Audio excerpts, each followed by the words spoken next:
వచ్చారు. యాక్చువల్గా చెప్పాలంటే ఈ సినిమాకి నలుగురు హీరోస్ ఉన్నారు. ఆ నలుగురు హీరోస్ ఆఫ్ ద స్క్రీన్ ఉన్నారు. మా ప్రొడ్యూసర్ నాగిరెడ్డి గారు, డిఓపి రసూల్ గారు, editor senior editor Suresh hurts గారు అండ్ డైరెక్టర్ పృథ్వీ. వీళ్ళు నలుగురు పడ్డ కష్టం రిజల్టే ఈ స్కై మూవీ.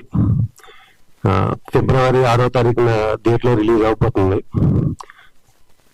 అలాగే 1 month బ్యాక్ రిలీజ్ అయిన ఆడియో 7 songs కూడా పబ్లిక్ నుంచి మంచి రెస్పాన్స్ వచ్చింది.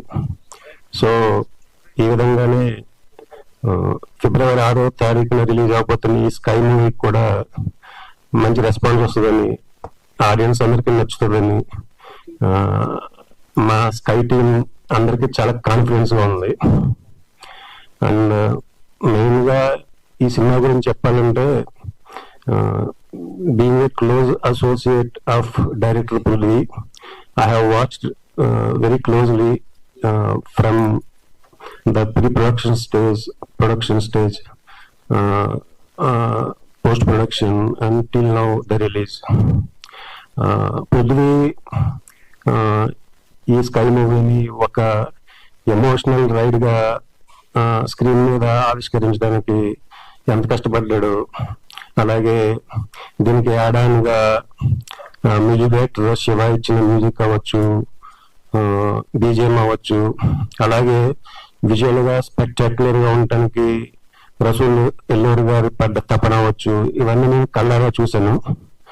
సో వీళ్ళందరూ పడ్డ కష్టం ఫిబ్రవరి 6th నుంచి థియేటర్స్లో విజువల్ కనిపిస్తుంది. ఆడియన్స్ అందరూ లైక్ చేస్తారు, మమ్మల్ని ఇంకా నెంబర్ ఆఫ్ మూవీస్ చేయడానికి ఎంకరేజ్ చేస్తారని నమ్మకం అయితే పర్సనల్గా నాకు ఉంది. అండ్ పర్టికులర్గా నేను చెప్పేది ఏంటంటే, ఈ మూవీ మ్యూజిక్ డైరెక్టర్ శివప్రసాద్ గురించి. I know him from a very long time. ఒక స్క్రాచ్ నుంచి ఎక్కడి నుంచో వచ్చి సర్వైవల్ కోసం హైదరాబాద్ వచ్చి ఒక క్యాబ్ డ్రైవర్గా, మీరు అందరికీ అమ్మయ్య గారు క్యాబ్ డ్రైవర్ అని చెప్పారు. I know him as a auto driver also.